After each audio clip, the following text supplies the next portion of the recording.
don't know where else I'm supposed to be.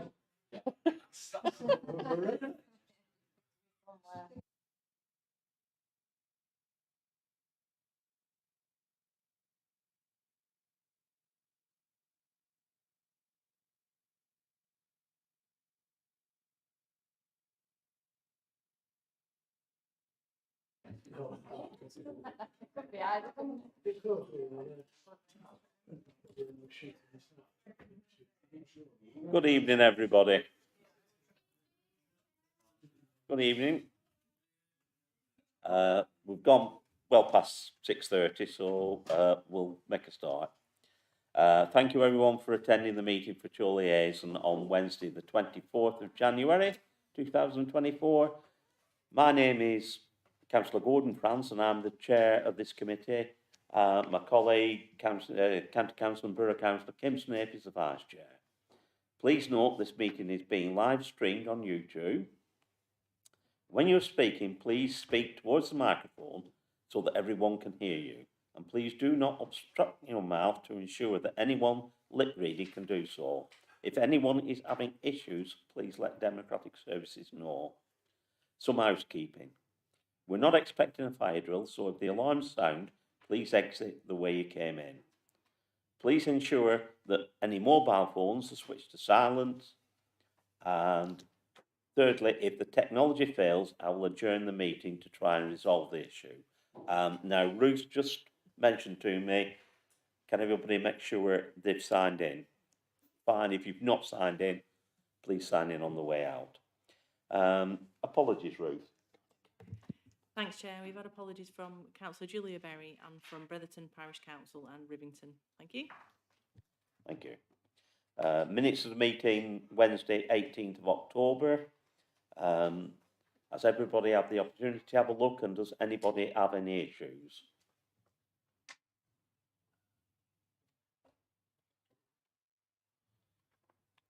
Fine. On to item 3.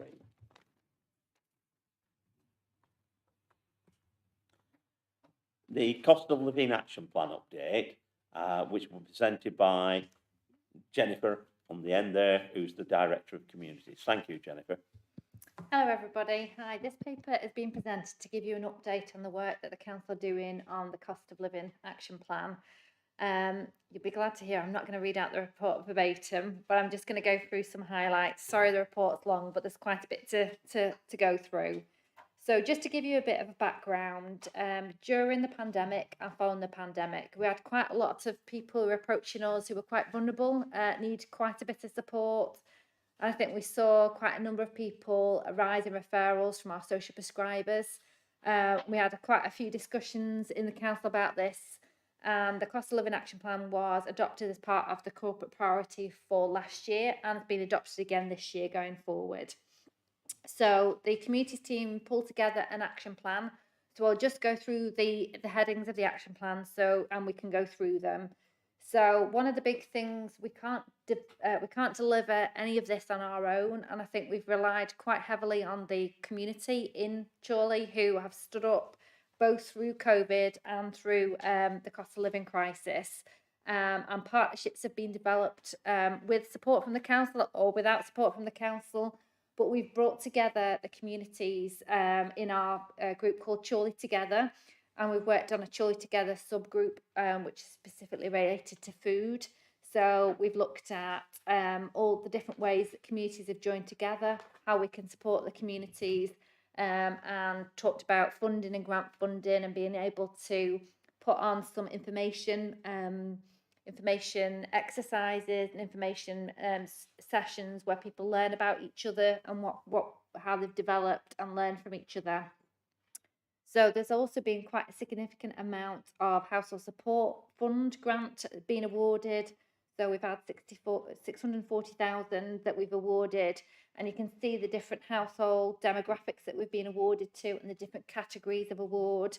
So again, we've worked on with the voluntary sector to be able to direct that to the people in most need in Chorley.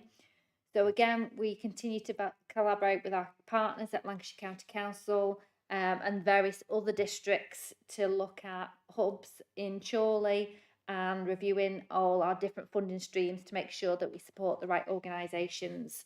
So the council have both a small community grants pot and a large community grants pot that we've been able to support various community groups in our areas.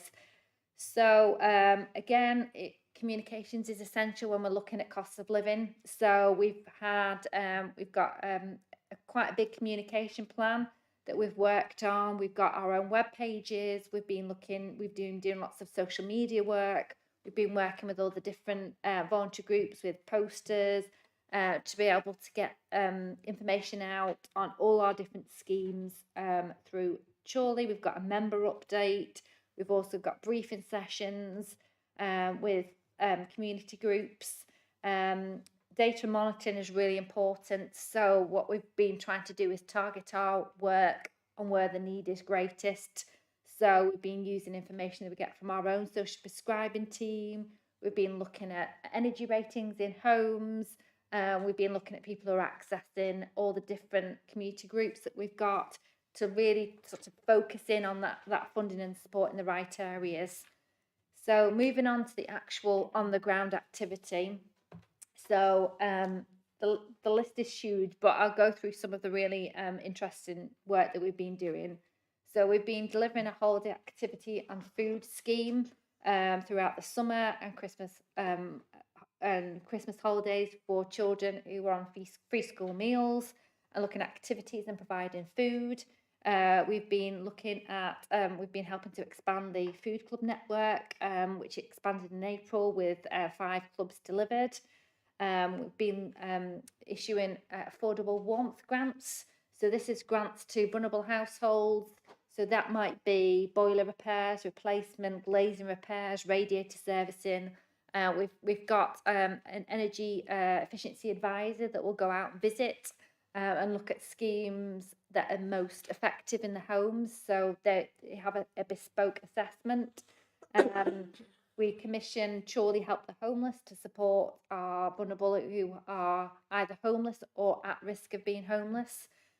So we've got a team of council officers who deal with homeless people on a regular basis, but Chorley Help the Homeless will help support in lots of different ways, providing breakfast, lunch, hot meals, hot drinks, and also they'll help with benefits advice and working with our housing team to go through all the different forms and things they need to fill in. We support Living Waters, again, with a food provision, looking at food parcels, nutritious meals, basic skills that are on offer. We've worked with Lancashire County Council on the sewing room. We've also been able to develop some graphics to show if somebody does come in and ask for support from the council or the community groups where we support. So that's attached to the agenda. There's also quite a bit of information there about our handy person scheme. So again, this is a scheme that we provide, which is to undertake small repair jobs for people. Again, people who are vulnerable, especially we try and concentrate on people who are at risk from accidents, from slips, trips and falls. So these are small repairs, bits of joinery, maybe attaching a handrail or looking at light bulbs or locks and things like that. Again, this has been really, really effective, and you can see all the different schemes that we've done, especially on accident prevention. Working on a uniform swap scheme that we've worked with schools throughout and Chorley Buddies to help deliver that. We've done a lot of debt awareness management training and programs for schools, helping children to understand. Warm spaces is another area that we've concentrated on, funding warm spaces throughout the district for people to attend if they need. And then finally, what we don't want to forget is the psychological and wellbeing support. So it's not just physical needs that we're trying to support. We're looking at psychological and wellbeing. So there's programs that we take social referrals from the social prescribers, working with Chorley Sheds to deliver a program, mental health pathway. So I think we're on our 6th group of people who've gone through that pathway, looking at education opportunities, employment opportunities. And we're also looking at the adult health and wellbeing programs. So we've got an exercise referral scheme, but more important than that, it's not just exercise, but it looks at healthy weights, it looks at psychological as well as healthy weights. So there is a huge amount of work that's been done. Happy to answer any questions.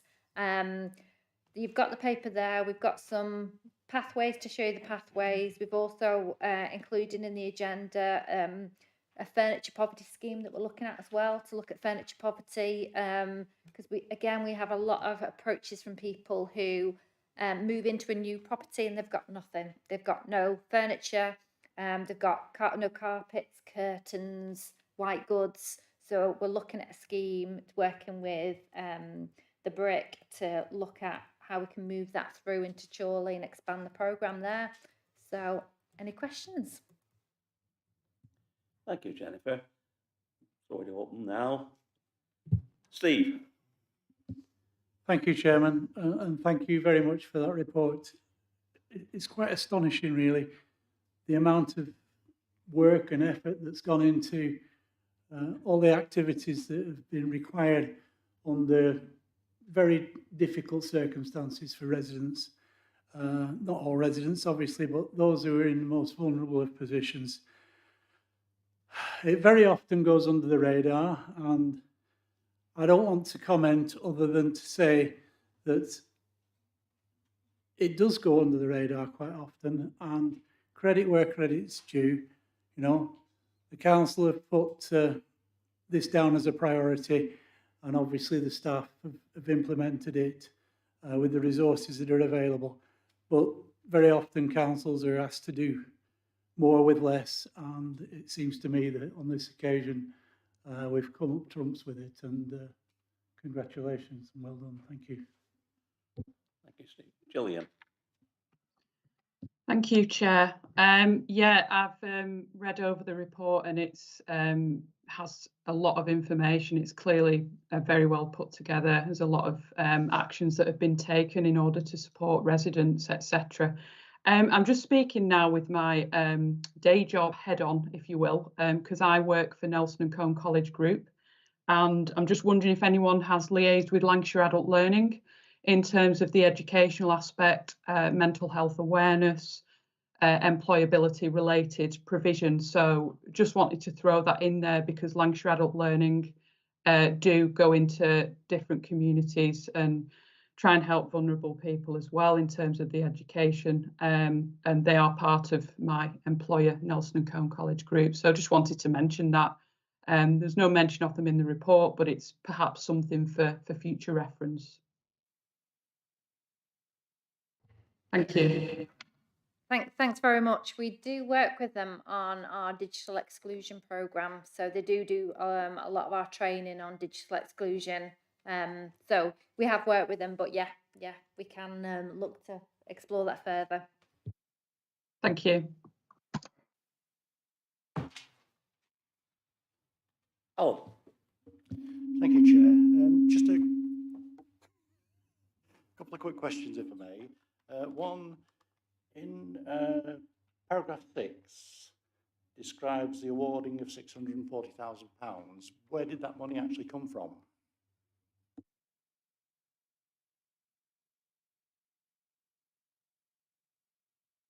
End of page 6.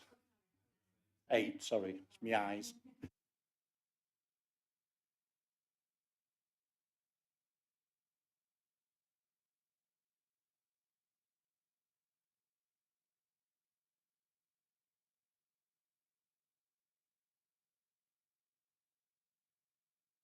The Household Support Fund, the fund came via Department of Work and Pensions, came through to Lancashire County Council, who then distributed it through to Chorley Council. Thank you. Just one other. Unless my maths is getting worse than it used to be, if the grant was awarded to go from June 23 to March 24, at the end of December you'd spent 80% of the grant. Is there likely to be more money needed, or will you be on target for it? Well, we'll spend what we've got. I think there's going to be hopefully some more money coming in that we're going to well, we don't know whether there's any more money coming in, but we'll spend what we've got.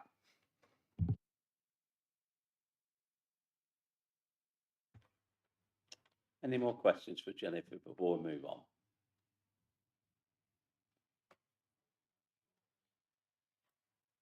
Thank you for that, Jennifer. We'll move on to item number 4, which again is you. Time credits overview. And Jennifer again will present this. Right, this paper, bit of a short paper for you. This is to just show you about the tempo time credits in Chorley. So we're celebrating 10 years of tempo time credits in Chorley, which is really good. So if you don't know anything about time credits, this is credits that are given to volunteers for charities or community groups that are part of the time credit network.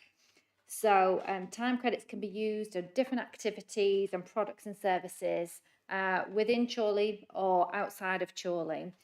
So the whole idea of time credits was to really support people who volunteer their time, but also to say a bit of a thank you, but also to try and encourage people to volunteer, because it's been shown time and time again, if people volunteer, if they volunteer within different groups or in the community, their health and well-being will improve.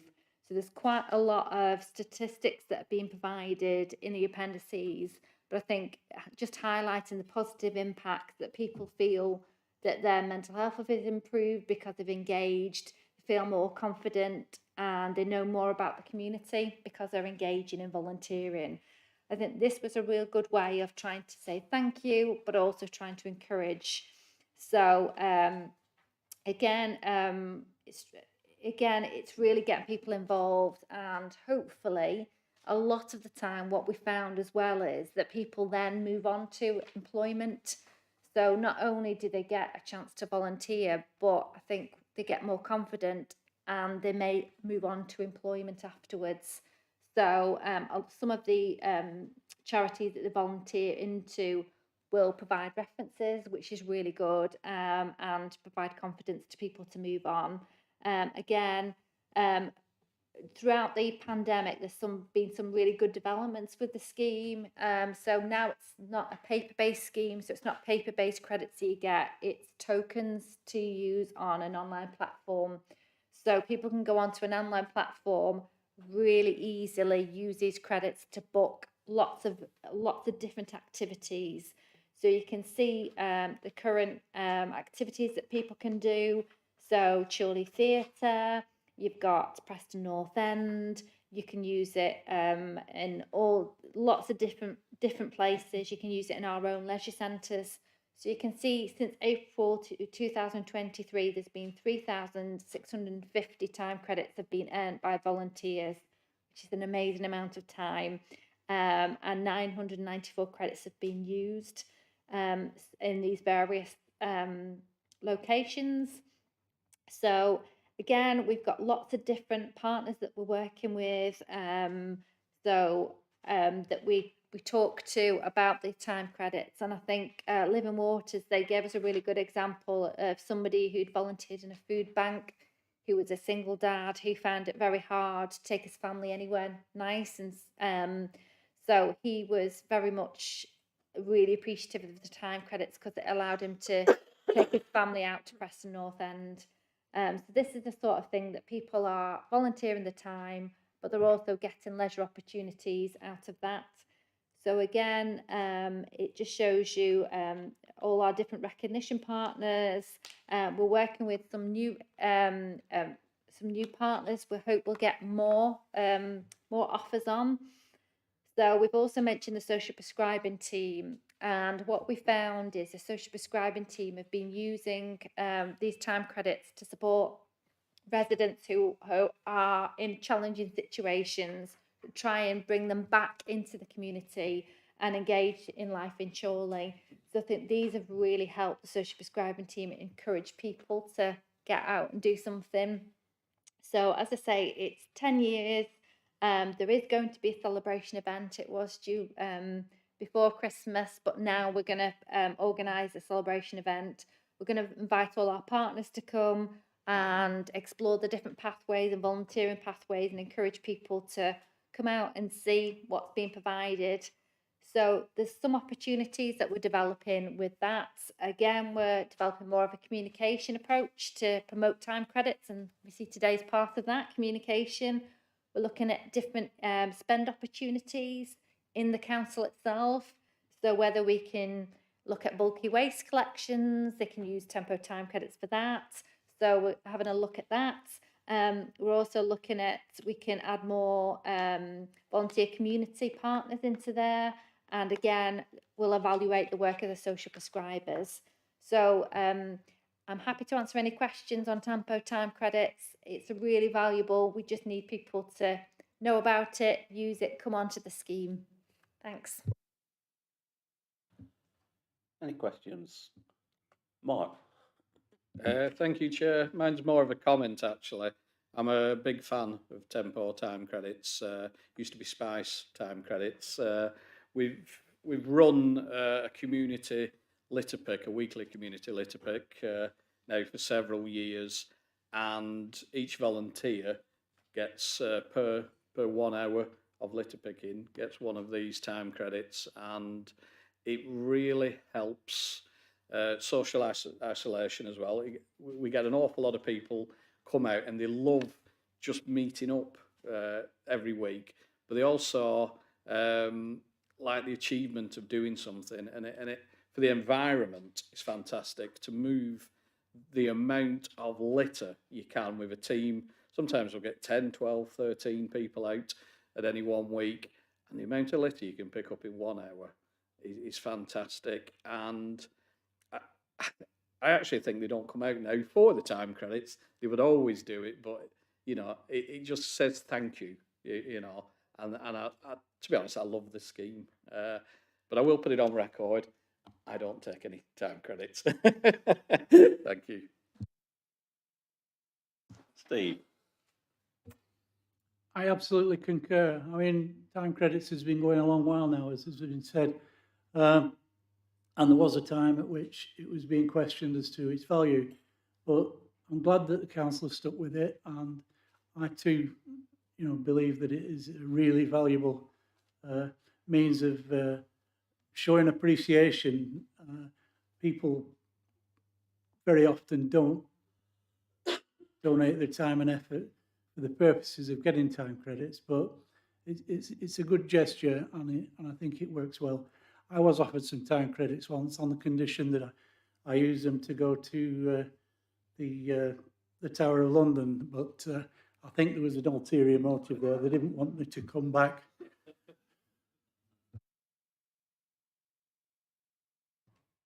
Any more questions for Jennifer?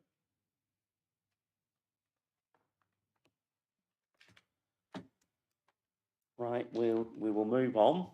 Now we've got an item submitted from East Charnock Parish Council to do with the time allowed at planning.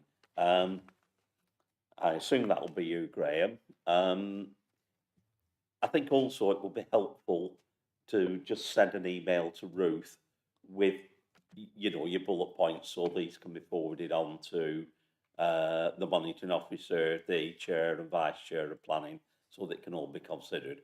But over to you, Graham.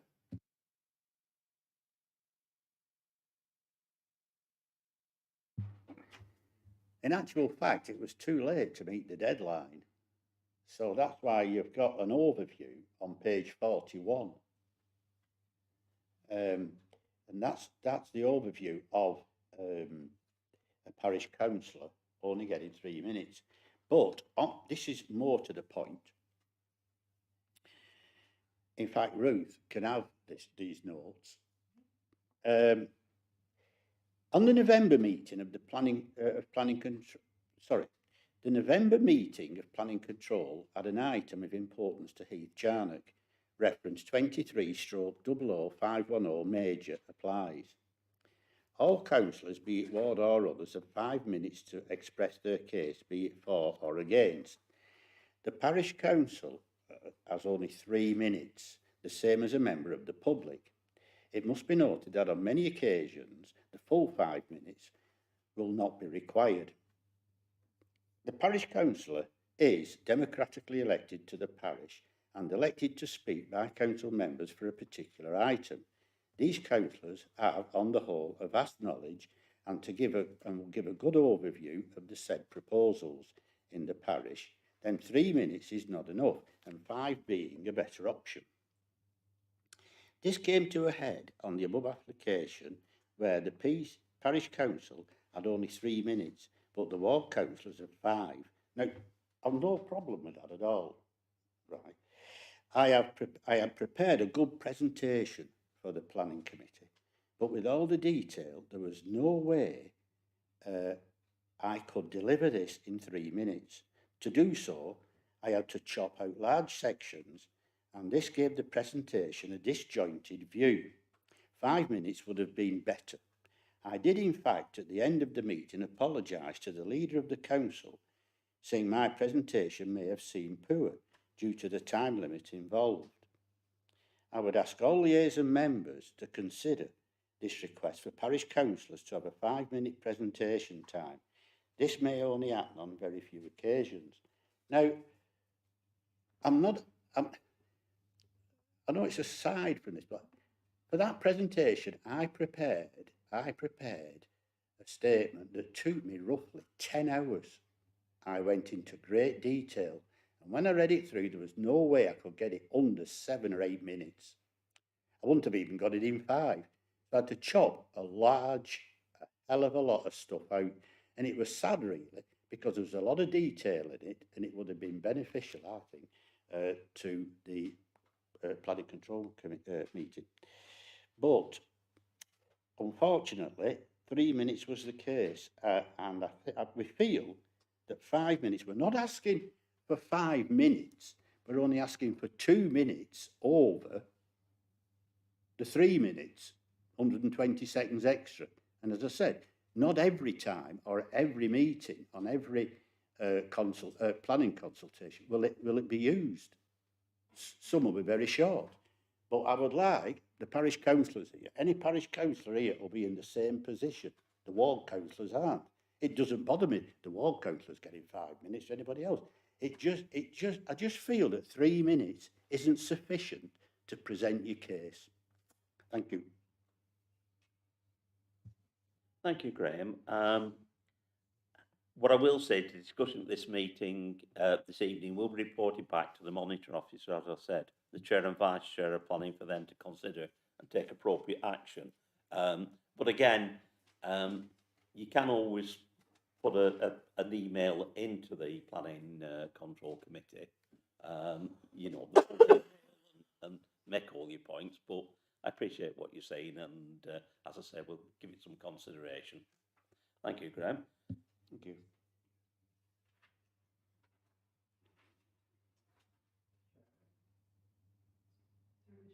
Yes.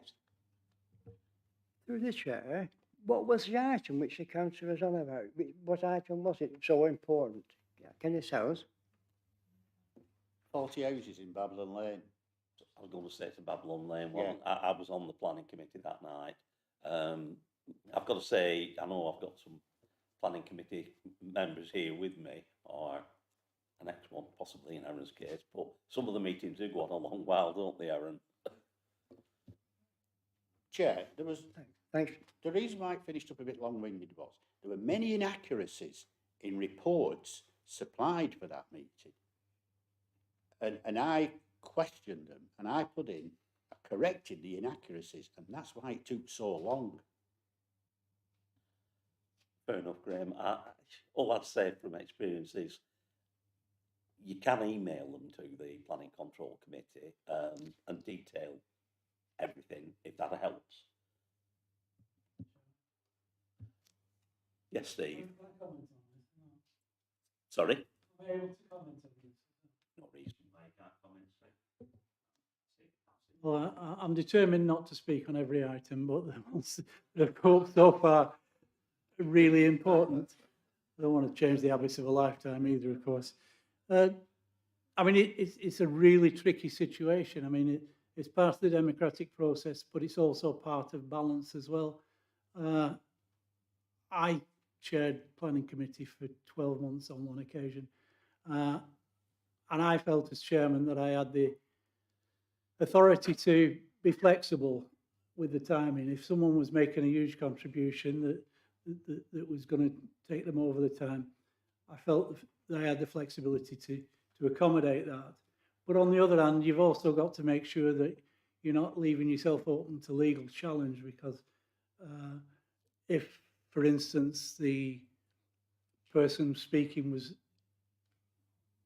in general terms, speaking against the application, then those people speaking in favour of it would see that it was a bias towards the people who wish to refuse it. So I understand and I sympathise completely, because it's a really important part of the democratic process. But there are hurdles and obstacles in the way of doing what you asked.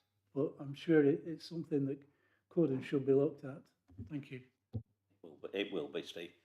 Danny, I know Danny is a fellow member. Thank you, Chair. I can appreciate the problem here, but there is a system it could be used. If it is going to be a long documentation, the documentation could be sent to the Democratic Services, and then they can put it on the planning application, and so all members could read it prior to the meeting. So it could, if it's something that's long, technical, it could be put on the thing. And also you have to appreciate that planning can be a very, very long meeting.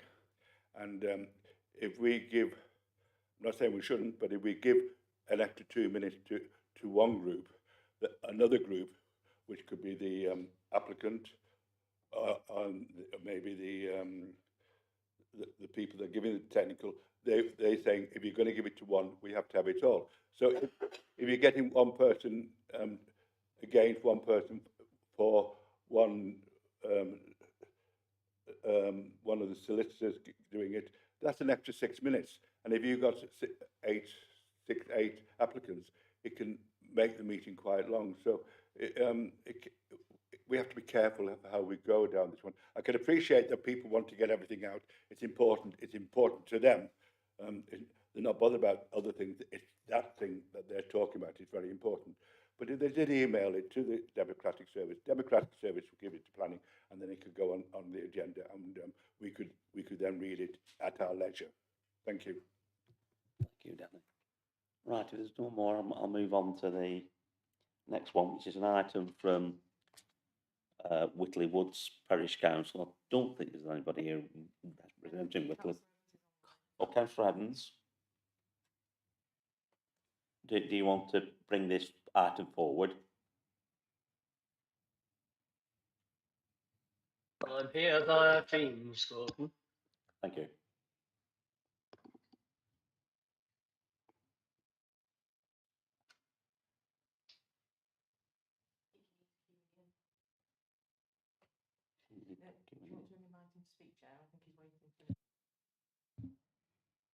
Yes, Colin, you want to... Sorry. You disappeared for a moment. Is this the item that Tina Newell brought forward? It is. It's about the local plan, Colin. Yes. What she wants is an update of the situation of the local plan. But I believe that Ruth has sent me a resume of that, and the young lady who is going to be presenting it is coming to the meeting next week, to the next next meeting to explain it. So I'm happy that it's going to be cleared up next meeting. Thank you, Colin. Yeah, it's just a little bit, she's called Zoe Whiteside. It was just a little bit short notice to get Zoe here for tonight. Oh, yes. But, I mean, what we're going to do now, Jennifer's going to read that statement out, and then we will get Zoe, if she's quite happy, given the notice to come to the March meeting, and we can have a fuller discussion then, Colin, if that's all right with you. That's brilliant. Thanks very much. Thank you, Chairman. Colin. Okay, just to say thanks for the request for the information about the Central Lancashire Local Plan. So, as been discussed, the Head of Planning, Zoe Whiteside, is going to come to the next meeting in March to give a more comprehensive update as to the progress we are making and answer any questions. So, just by way of a quick update, officers across the 3 councils have been working to develop a revised programme for the preparation of the new local plan. So this is, we are required to submit this to government by no later than the 30th of June 2025. So we have to get all the plans and everything together by then. So once that's in, the Secretary of State has to appoint a planning inspector to test that local plan against a key set of criteria, which are already published in a national policy. So this in part will include a public inquiry, which will be around late 2025, early 26.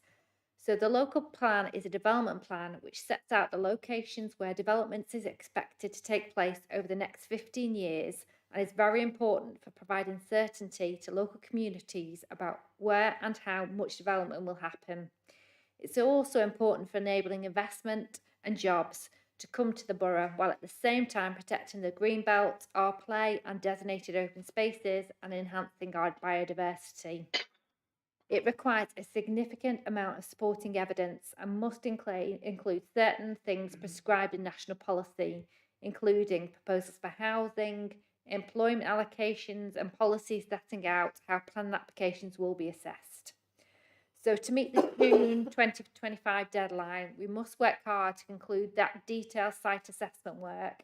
We need to develop our policies and work with partners, including Lancashire County Council, National Highways, the Environment Agency, to ensure we've considered the right infrastructure that is needed for future development of Chorley, Preston and South Ribble, including issues such as school, transport and flood development and flood defences. So a new programme or timetable called the Local Development Scheme will be presented to the Joint Advisory Committee this February and thereafter approved for publication by each of the 3 councils.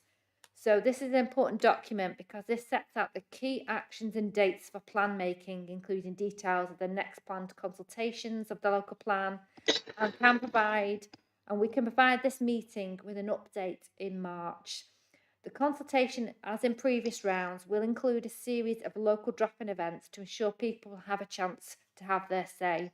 So Zoe will come at next meeting in March, go through the local development scheme, but also look at and develop the consultation rounds with the public consultation. Thank you. Thank you, Jennifer.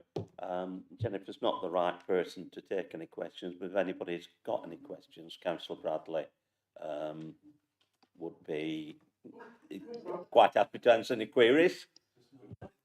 Can I just make a point, and it was touched on in that report there, the Jack meeting that myself and Alan discussed before this meeting, which is the joint meeting between Chorley, Preston and South Ribble, is due to take place in February as outlined, and at that meeting this local development plan will be and plan system will be put forward. So in a way, I think the March meeting is an ideal meeting for that to come to, because until that point it won't be agreed between the 3 councils. We've all seen it, we've all discussed it within our own council, but it could be changed at that meeting, and therefore in my view March is the perfect time, because if we told you stuff now it might change in February, so you're better off getting it in March once it's all agreed and set up. And myself and Alan are both there as different political representatives on that meeting, so we'll update you fully at that next meeting. Thank you, Alistair. Nothing to add, Alan, no? Thank you very much for that. So obviously no questions really on that one. Items for future meetings. Obviously I can see the local plan could be quite a meaty one, but if anybody obviously wants to submit any items for future agenda, just bearing in mind that, as I say, the local plan could be a fairly meaty one, Yes, Ian. Yeah, can I just raise an item under 6 from questions for members, please? Yes, certainly. Ian. Sorry. We've been made aware that Lancashire County at the moment are carrying out a revision of bus stop provision. They're introducing clearways to a lot of bus stops. I'm talking primarily about the route between Chorley and Horwich in order to improve accessibility. Now, I understand that although County are doing that work, the actual bus shelters are the responsibility of the Borough Council. I may be wrong about that, but I would just like to point out that the bus shelters between Chorley and Horwich are in an appalling condition and in some cases could possibly be considered dangerous. So I would like to ask that if this bus stop revision is being carried out, we also request that bus shelters are made part of it, please. Thank you, Ian. Kim's going to come back on that. I did relay it last night, but I think there's about £800,000 in there that's been put aside for improving the shelters that Chorley Borough Council are on. There's a list, and I think it's been shared with ward councillors. I've not looked up hours yet because obviously the Anderton meeting was only last night. But I think they've done a review of all the bus shelters and put them in priority order for, I think it's like a 5-year strategy, isn't it, for the ones that will be repaired first and so on. Not all of them are owned by, because I know like the ones that have got the posh adverts on and stuff, they come under a different ownership, don't they? But the majority of the ones between Heath Charnock and Horwich on the top road, they are, apart from the ones near Tesco where they've got the posh adverts on and stuff, most of them are owned by Chorley Borough. But I think the one that Ian's referring to is the one on Bolton Road, isn't it? That's got a bit of vandalism and stuff, and the panes and stuff are a bit of a disgrace, aren't they? So I need to find out where it is on the list in terms of being repaired. But I think that is owned by Chorley Borough Council, that one.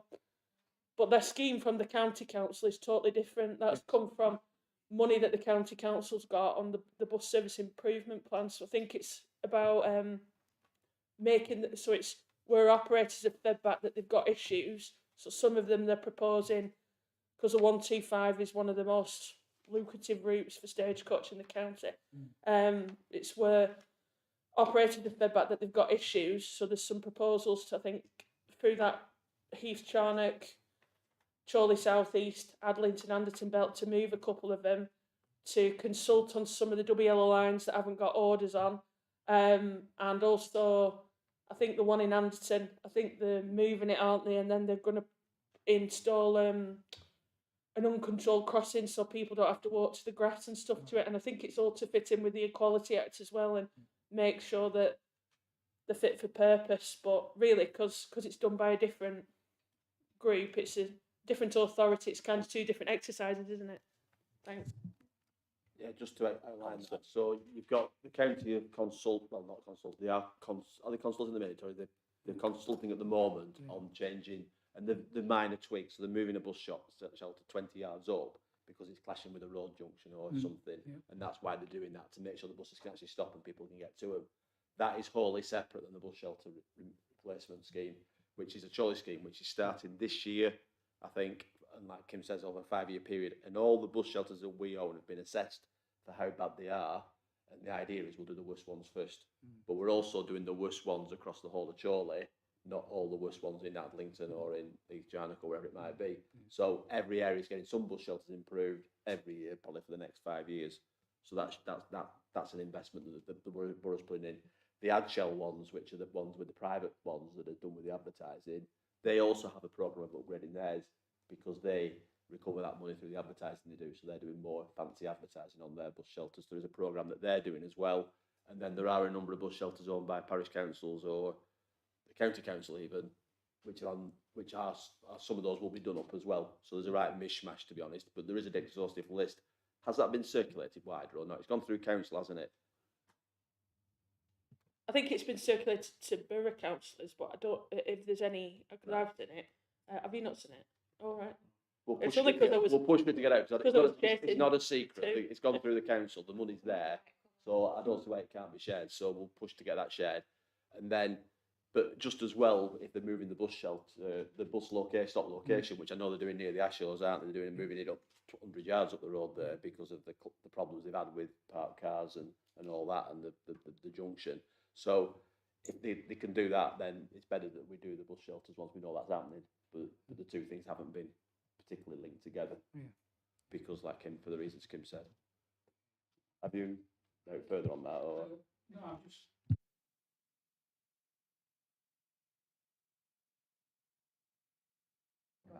Right. Kim's right that one shelter that I'm referring to is particularly bad, but the point being that if you're going to review bus provision within the borough and trying to improve the quality of public transport, this really needs to be looked at as a whole rather than just treating individual shelters, irrespective of ownership, basically. I agree entirely. I just wish that the certain councils, the county really in charge of bus routes, had a long-term plan. They'll argue, I don't doubt, instead of looking around at the county councils in the room, that they only have short-term money and funding from the government. So it's a trickle down. We've got short-term because nobody knows where they're going to be in a year's time. So it's not particularly joined up. Apologies for that, but it isn't. Thank you, Alistair. Anything else on questions from the room? Yes, Steve. It's it's a question for members of this forum, really.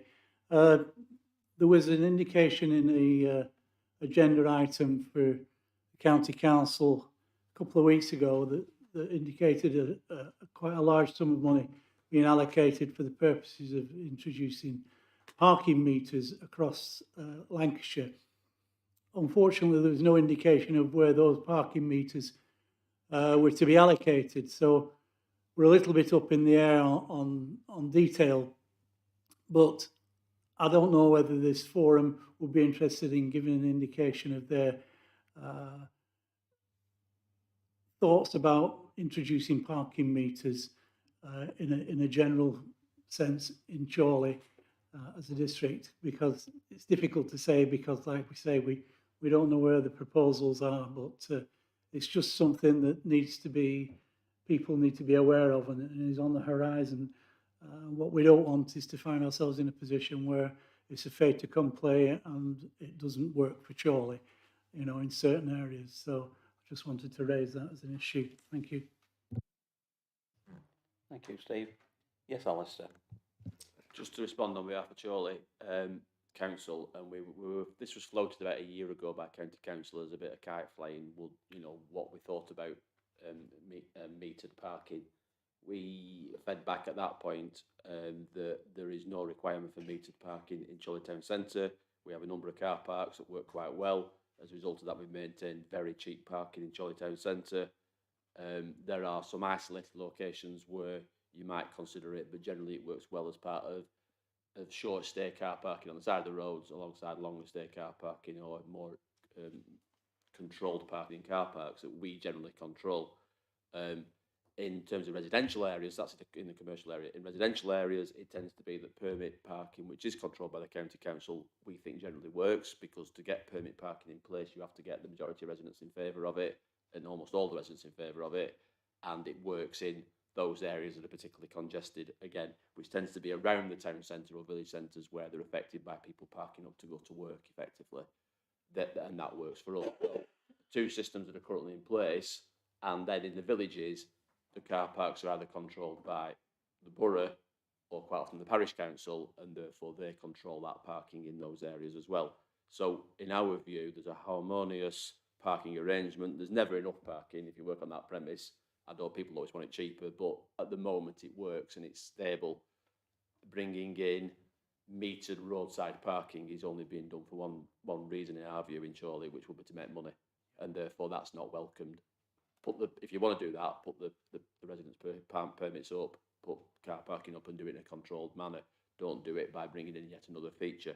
But it's very different in the centre of Preston, it's very different in the centre of Lancaster, it's very different in the centre of certain other places. So our response a year ago was, no, thank you very much, don't do it. It's just going to put people off coming shopping in the town centre, etc. It's coming back because it's been put through by the county cabinet. That's their prerogative. They can do what they want. It's they control the highways, and they can consult on what they want. It's actually being discussed tomorrow by Lancashire leaders for a response, and it's on the agenda for tomorrow. But I will be saying exactly the same as I said a year ago, which is no, thank you very much. Chorley doesn't need it for the reasons I've just explained. So, and that's not anything particularly political. It's just we don't need it. The same as we don't particularly need, in my view and the council's view, bus lanes. Yeah, what we'd rather have is some buses coming down the roads. Back to your point. Yeah, so we don't need that kind of thing because we haven't got those sorts of problems. But I'm sure Lancaster might say something different. Thank you, Alison. Thank you. Hello, Did you yeah, want to make hey, a I'm comment? here from Crofton Parish Council. We have two matters that we'd like to bring to your attention. The first matter is the issue of flooding on Great Lane. Now, it's not the river, it's actually sewage coming up through the grid. So you can imagine you're driving through and, you know, there's someone walking on the path next to you and they're getting splashed with whatnot, you know. So I just wondered if the council could help us chase up United Utilities for a proper look at that. And the second thing is the issue of garages near 54 Pear Tree. Now, 3 of them are privately owned, but the rest are publicly owned.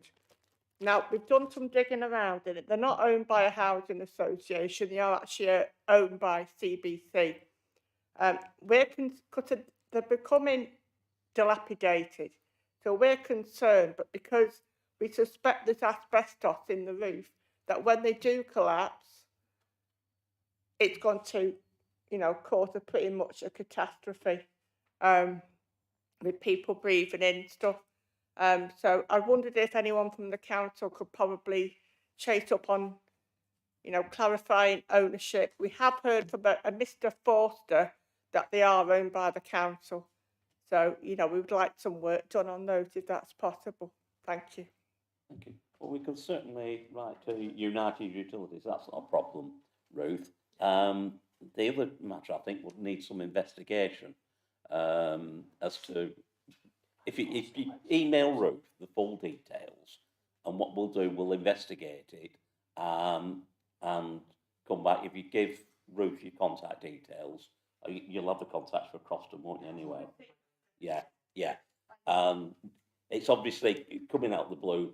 We need to do a little bit of investigation, and we'll come back to you. Okay. Alistair, do you want to make a comment? Yeah, just email the details through. Obviously, Mr. Forster, Simon Forster, we know what that is. We can sort that out. I mean, it's not an unusual situation, so, and it's been dealt with before. So if it's our garages, we'll sort them out. The problem is when you've got one of our garages adjoined to somebody else's garage, and then it becomes a bit more difficult. But it's, again, that's not unusual. On the first point, the UU point, have you had UU at this meeting recently?